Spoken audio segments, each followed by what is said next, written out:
Scott Dodson is the president and CEO of AirXpanders, TiE50 winner in the life sciences space, a Silicon Valley-based company right here in Palo Alto. It's a pleasure to welcome you. Thank you very much. Very nice to meet you as well. So off the bat, let me take this opportunity first to congratulate you on being the TiE50 winner. So I want to ask you, TiE50 is a big award. We go around the globe picking up winners, and you're one of them. And so how has the experience been since you learned about winning the award, and what is the experience so far coming to this conference? Oh, it's very exciting being one of 1,600 companies selected, and one of only 10 companies selected in the life sciences space is quite an honor. We're obviously very proud of what we're doing in helping women recover their bodies from breast cancer, and we're very happy to be recognized for those efforts.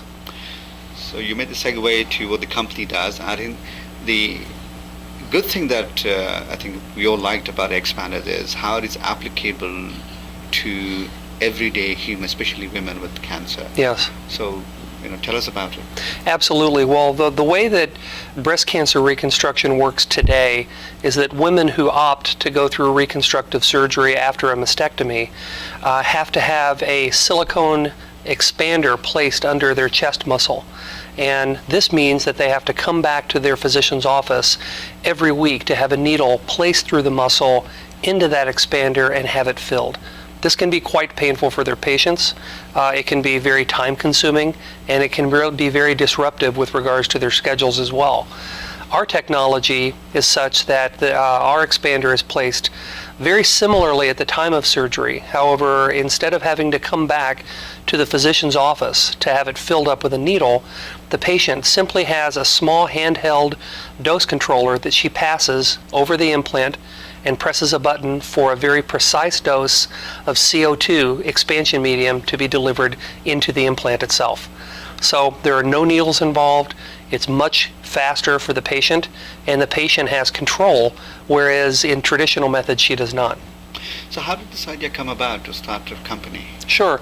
Well, we're very blessed. One of our co-founders is actually a plastic surgeon here in the Bay Area, where he works for the Kaiser system in San Jose.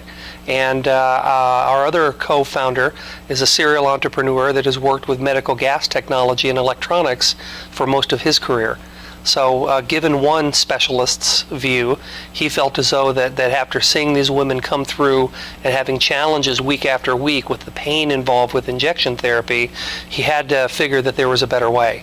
So they got together, and the genesis was born by using compressed CO2 in an expander that operates more quickly and again does not involve needles and has a nice shape compared to the technology that's used today.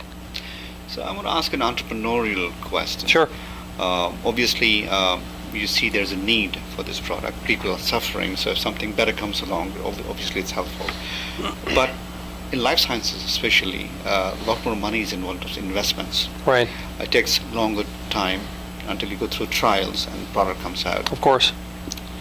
Where do you see challenges for your company as an entrepreneur? Sure. So the challenges for our company are always around clinical execution.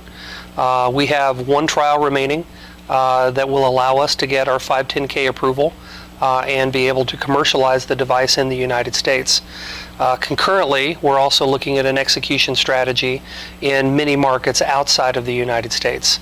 So execution here is really the key pivotal word, whether you're performing your clinical trial or whether you're doing sales execution. So we're fortunate in the fact that reimbursement, which is normally a huge hurdle for companies, has already been addressed. It's federally mandated in the United States and in many countries outside of the United States. We feel as though that we've also cleared the technical hurdles for the product as well. So now what remains is a very minor clinical hurdle and then the sales execution hurdle that basically follows that. So execution with a strong emphasis on sales and clinical will get us to where we need to be. It's a pleasure. Thank you so much. And again, congratulations. Oh, thank you very much.